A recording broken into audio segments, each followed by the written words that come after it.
Thank you all the four presenters. Now they have basically told you what they, what is in their presentations. Dr.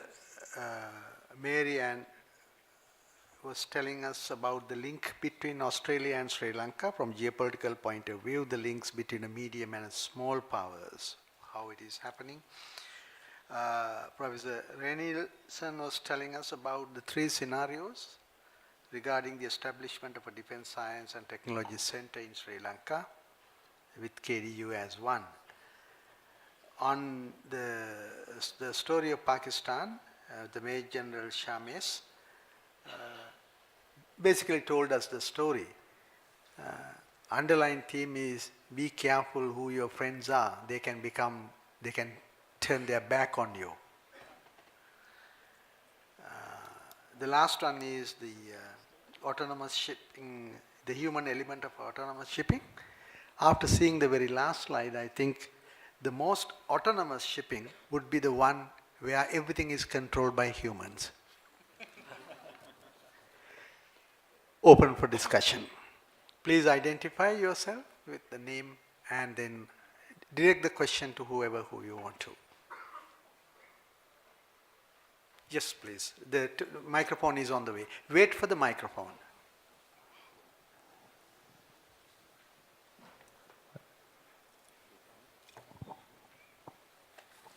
My question is to Professor Nobles from ANCOS.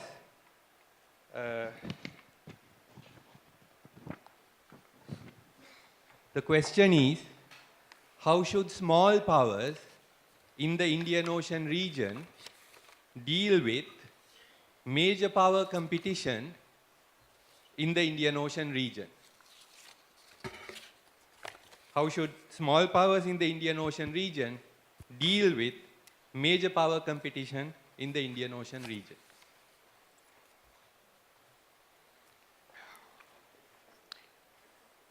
We'll take few questions and keep it, and then we'll respond to them back again.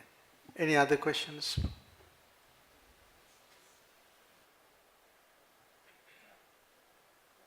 Yes, please, down here. Good afternoon, Mr. Chairman and the panel. Thank you very much for the excellent presentations. I really do not have a question, but I have a comment for what Professor Martin brought up. Because if I may say, maybe not in the form of science and technology, but in the form of research and development, the ministry has taken certain initiatives at the Ministry of Defense, and the Army, Navy and the Air Force also has taken initiatives in the form of research and development. Because at the ministry there is a place called Center for Research and Development, which was established back in 2006 to do researches related to military. Not only technical things, but also non-technical things. Because at the moment I am heading the Army Research and Development. So in that also, we are doing a lot of research and development work related to military things as well as non-technical things. Then whatever the two suggestions you brought up in the first and the second one, so I may say that is in place. Maybe there are gap areas, so we could discuss with you to enhance whatever the things that we are doing. And there are certain policy decisions as well. We don't outsource each and everything, especially with regard to the Army. When it comes to software development, we don't outsource anything at all. That is in-house developed, so that we achieve so much of secrecy and whatever the things that are required. Then what is lacking in my opinion is, as Professor Vijay mentioned in the morning, the purpose-based learning, the education, that we don't have at the moment as he wanted us to be. And the second area is there are so many undergraduates of KDU who are seated at the back. When it comes to education, and they are supposed to do certain research work, but these researchers are not put into practice in the later time frame. So that is where we are lacking. So that is what we have identified and we are trying to merge at this moment. Thank you very much.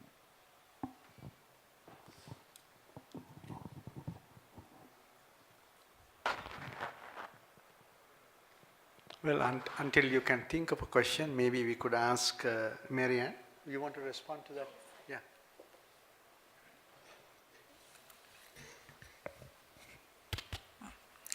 Thank you very much, sir, for that question. It's certainly something that is highly debatable. How can we keep, how can we how can we keep the small powers within, within the power play of the region? There are a number of analysts that can go, the small power and the major power role is mostly bilateral, isn't it? And I'll give you an example of Sri Lanka when the Chinese government wanted to access the ports, and of course there was displeasure on the part of India because they see it as a direct threat of the regional stability. But Sri Lanka has relations with both countries, and so it becomes an issue for Sri Lanka on how they would deal with both powers. My argument is that it depends on how you look at power in the region. And for me, dealing with non-traditional threats, which is where in general most of the countries are going, I would suggest, or I would propose, that let us bring the power back to the coastal states. And hence the proposal to have more of an intra-regional approach. And this is small powers getting together, coastal state powers getting together. I'll give you an example, and this is with respect to dealing with fisheries in the Pacific. So in the Pacific, what used to be the case was every distant water fishing nation was exploiting the resources of the Pacific. But now the power politics has actually changed. There's more power now for small island developing states that they can dictate the terms for which these distant water fishing nations are actually fishing in their oceans. And we hope that something similar can actually also happen in the Indian Ocean. Of course, it's not a perfect world because there are still conflicts, between neighboring states, India, Sri Lanka, for example. But there's also scope for greater cooperation between the two states without really looking at one being a major power over the other. So that's something, a good example as well that IORA is looking at is in terms of trade.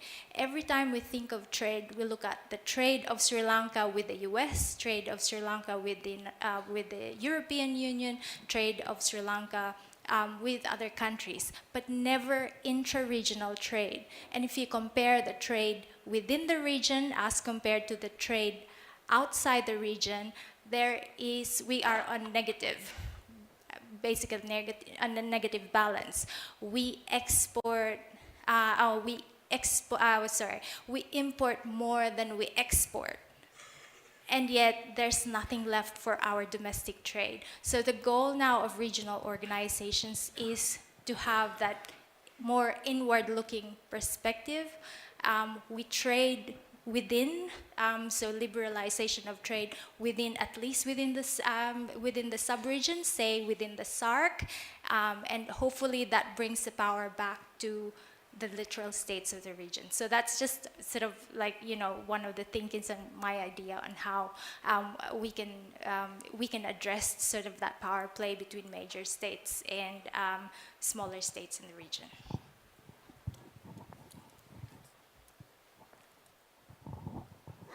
Yes, sir. Question for Professor Margarita and also to Dr. Marian. It's about the automation and automation of shipping. My question is the SOLAS, safety of life at sea. What's the position of the SOLAS in that sense? Do we have to revisit the SOLAS rules and regulations, or whether automation shipping will that has issue through SOLAS? Yeah, you want to do that? It's already on, I think. Yeah. The SOLAS definitely has to be revisited. And what the reason we're seeing so many coastal developing remote controlled ships is because they are not under SOLAS. So that's where they will start, and that's the reason they can do it, is because if you're under SOLAS, you can't do it. I've been, with a colleague of mine, we wrote a book chapter which will be probably years too late being published because things are happening so fast. But we did have a look at some of the central SOLAS and call regs, and there's a lot of things that we have to change. It's not going to work the way it is. Who's responsible to be that? Is it IMO going to take the responsibility? Or Well- who else will do this change? Well, IMO will have to decide that it's going to be done, but then they would probably give it to a special interest group or some working group outside of IMO, and that's probably why it would take so long. And I guess someone would then have to lobby to IMO to start thinking about this, but I'm suspecting they already are thinking about it. Thank you. Okay. You have a question over there? Turn a microphone over to that side, please.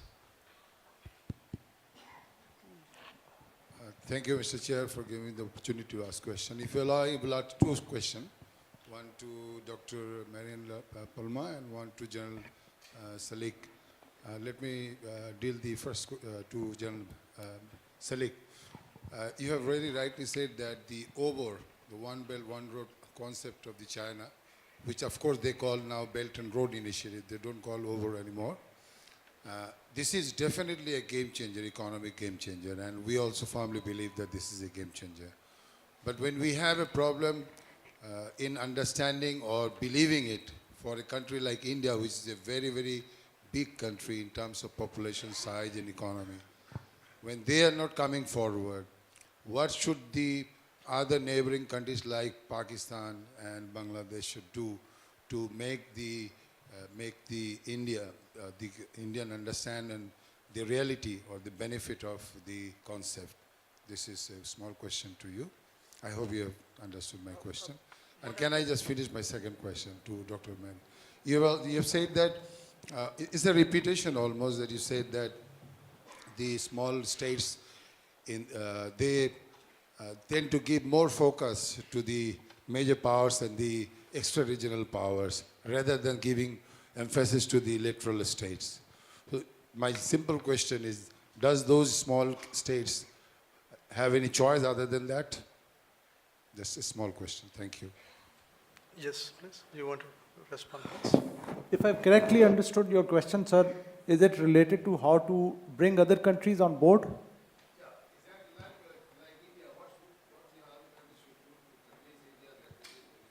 Okay.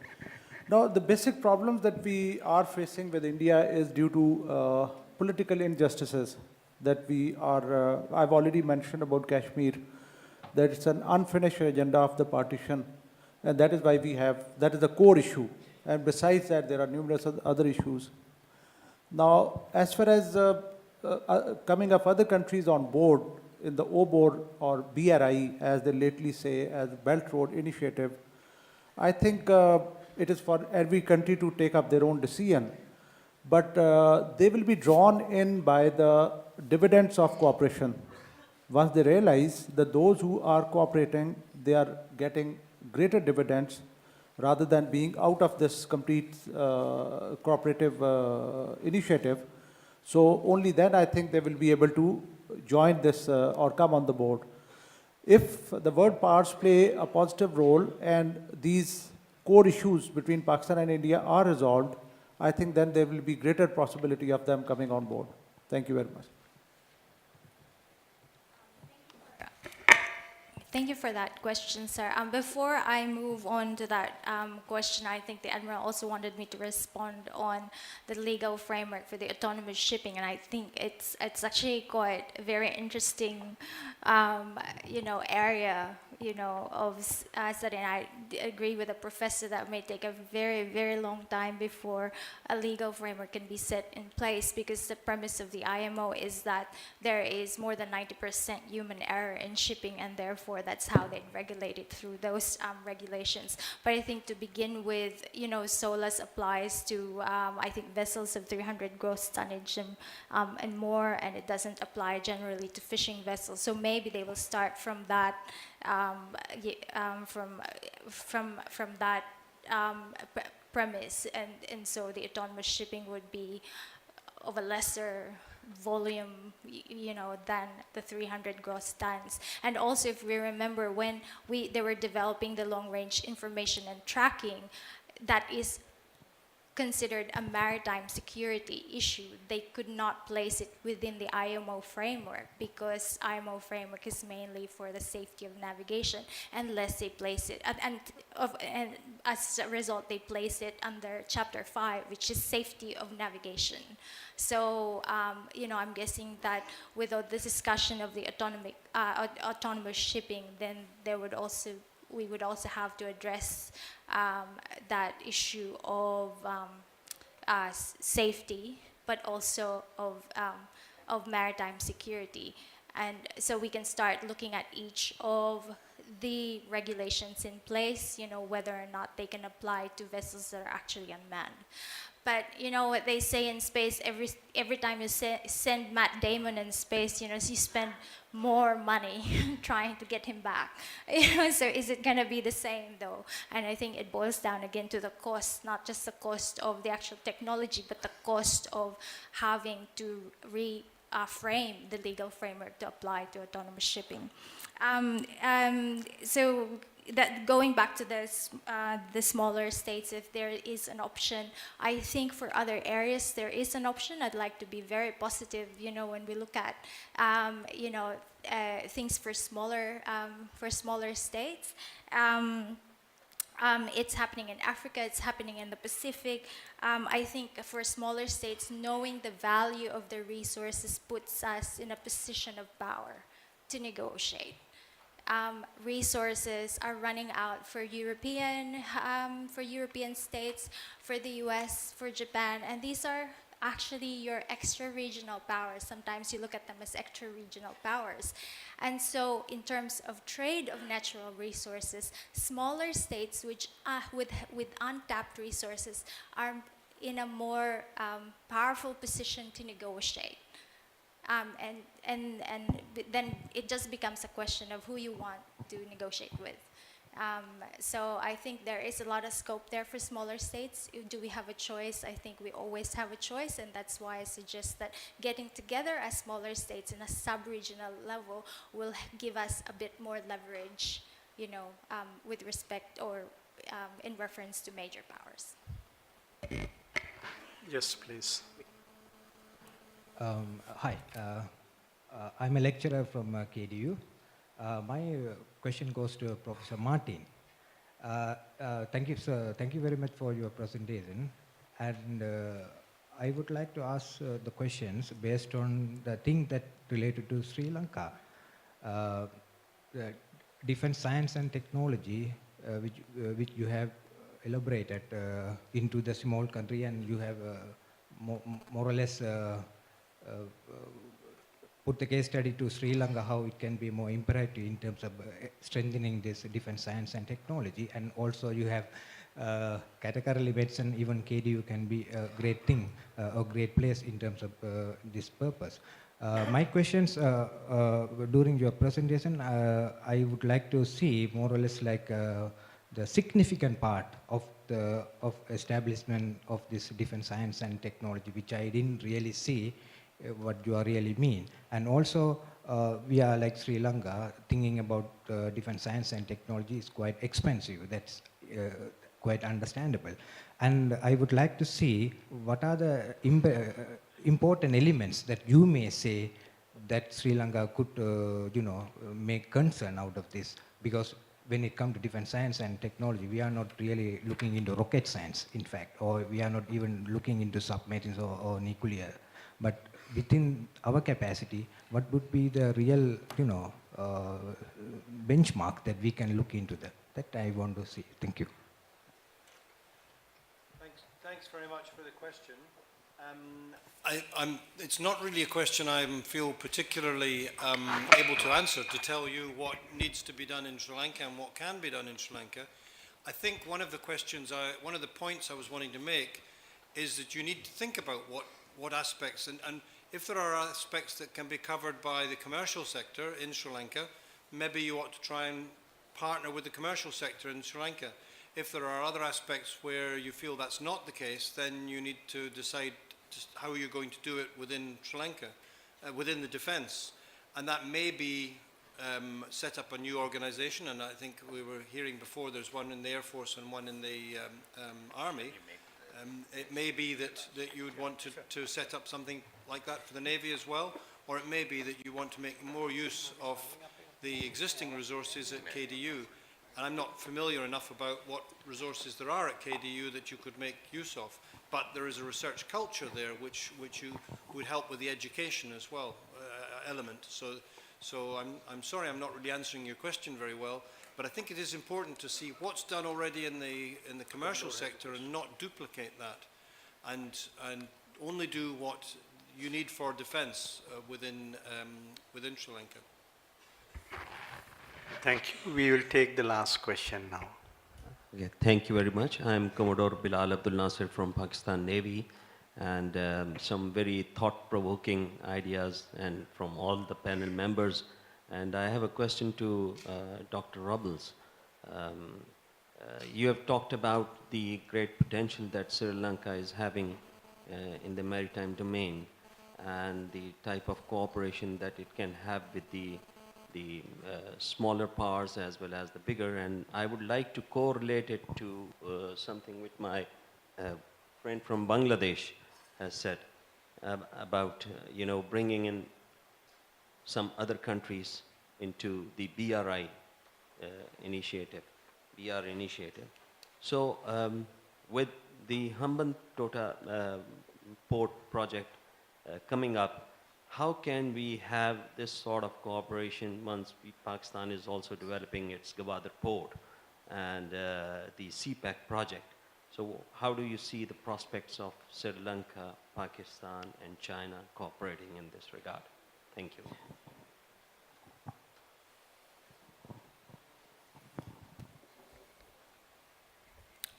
All right, so we're talking about, it takes me a bit of a longer time to think about sort of prospects of like other countries getting together, especially with respect to port development, because the legal framework that's set within the port development is, of course, that's within your full jurisdiction, isn't it? As a country, when you're allowing another state or another vessel to come into your port, you have full authority, you have full jurisdiction on what you want to do with respect to that,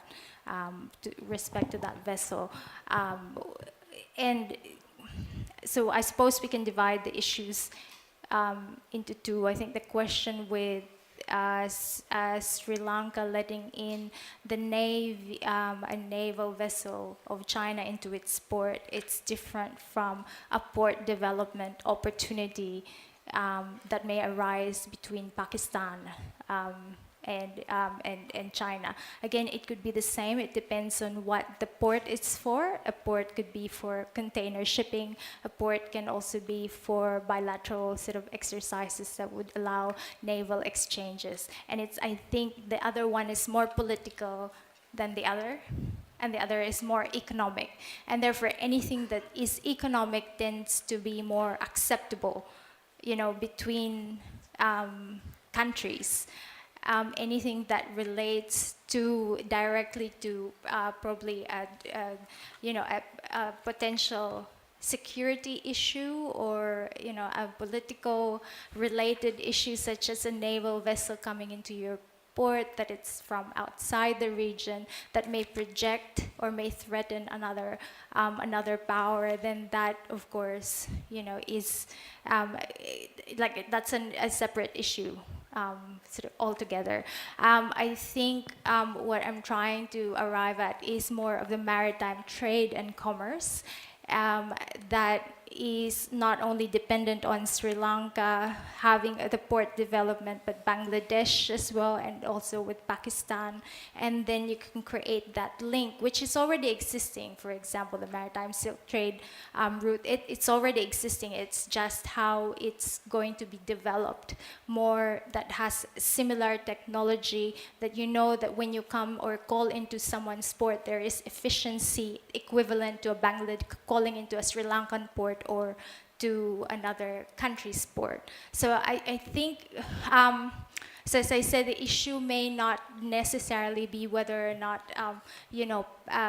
Pakistan would have a bilateral link on maritime trade with China, but it's more the access of a naval vessel of China coming into Pakistan that may be an issue. Thank you. Ladies and gentlemen, in the interest of time, we are going to skip the session summing up by the session chair. I don't think I need to summarize everything, it's just completed, except to inform you that if you have not had the opportunity to raise your concern, questions, the after lunch session, the second one, on the theme, the same theme, continues, and it has many presentations that will have a lot of similarities, or at least links to what we have been discussing in this session. So with that remark, thanking the four presenters and the audience for raising your questions and issues, and KDU for organizing the session. Thanks everybody. We'll bring this to a close.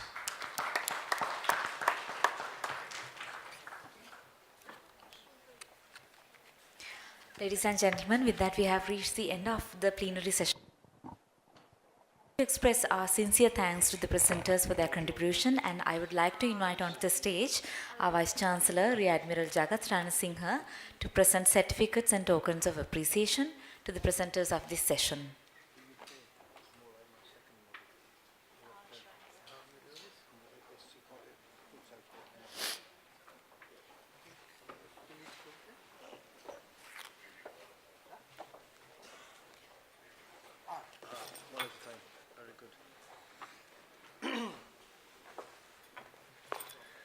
Dr. Mary Ann Palmer Robles.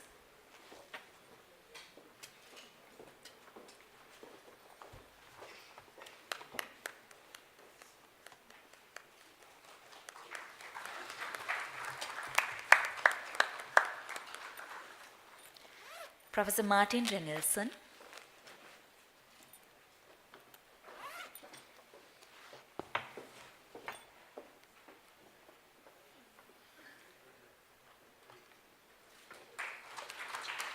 Good job, good job. Major General Muhammad Shamres Salik.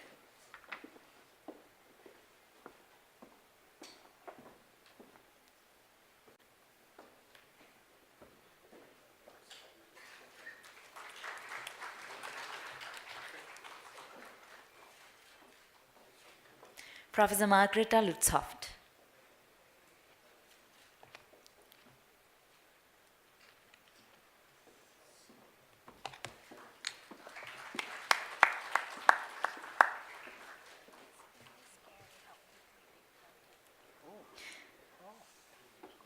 We are also thankful for the participation of the chairperson to this session, and we shall now present a token of appreciation to the chair.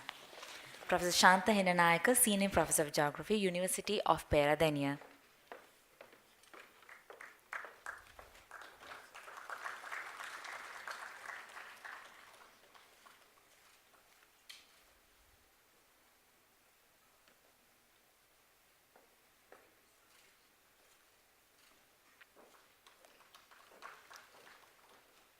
Thank you, sir.